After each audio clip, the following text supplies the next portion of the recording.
സംസ്ഥാനത്തെ പാലങ്ങൾ ദീപാലംകൃതമാകുന്നു. സംസ്ഥാനതല ഉദ്ഘാടനം കോഴിക്കോട് ഫറോക്ക് പാലത്തിൽ മന്ത്രി PA മുഹമ്മദ് റിയാസ് നിർവഹിച്ചു. പുതുമോടിയിൽ മനോഹരമായ പാലം കാണാൻ നിരവധി പേരെത്തി.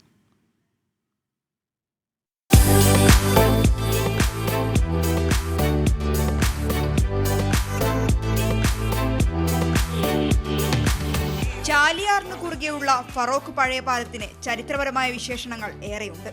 ആ പട്ടികയിലേക്ക് ഒന്നുകൂടി.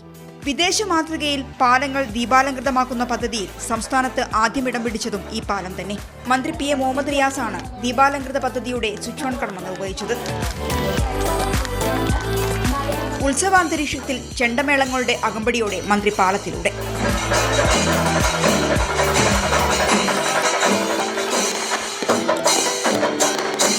നിരവധി പേരാണ് പാലത്തിലെ പുതുകാഴ്ച കാണാനെത്തിയത്.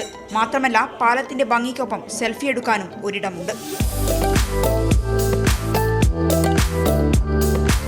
സംസ്ഥാന roads and bridges development corporation 1.65 കോടി രൂപ ചെലവിട്ടാണ് പദ്ധതി നടപ്പിലാക്കിയത്. പാലത്തിൽ അപകടങ്ങൾ കുറയ്ക്കാനും പ്രത്യേക സംവിധാനം ഒരുക്കിയിട്ടുണ്ട്.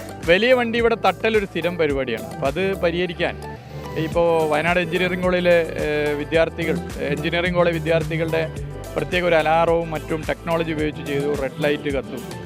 അപ്പോൾ അങ്ങനെയുള്ള സാധ്യതകളൊക്കെ ഉപയോഗപ്പെടുത്തി. പിന്നെ ഗതാഗതക്കുരുക്ക് ഒരു വലിയ പ്രശ്നം അവിടെ. അത് ഇവിടെ മാത്രമല്ല, മൊത്തം അത് പരിഹരിക്കുമ്പോൾ ചെറുവണ്ണൂർ ഒരു മേൽപ്പാലം വരാൻ പോകുന്നു. പാലങ്ങൾ ദീപാലംകൃതമാക്കുന്നതിലൂടെ ടൂറിസം സാധ്യത കൂടി വർദ്ധിപ്പിക്കുക എന്ന ലക്ഷ്യവുമുണ്ട്. 24 കോഴിക്കോട്.